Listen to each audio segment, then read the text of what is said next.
katika kizazi cha sasa watu wengi wanapoteza fursa kwa sababu wanadhani wanaweza kufanya kila kitu peke yao. Huwezi. Lakini ukweli wa maisha ni kwamba Mungu ameweka watu kwa ajili ya watu.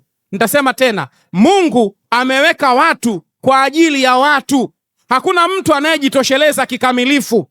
Kila mmoja wetu anahitaji watu wa kutufungulia milango, watu wa kutushauri, watu wa kutuombea na watu wa kutupeleka mbele. Swali la msingi leo ni je, uko tayari kutambua na kuheshimu watu ambao Mungu amewatuma katika maisha yako?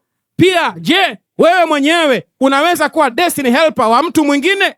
Mara nyingi tunafikiri tu kupokea msaada, lakini Mungu anatuita pia kuwa wasaidizi wa hatima za watu wengine. Asubuhi ya leo nikutie moyo kwamba Mungu wa mbinguni ni Mungu wa miunganisho. Mungu anaunganisha watu. Hakuna hatma inayotimia kwa upweke.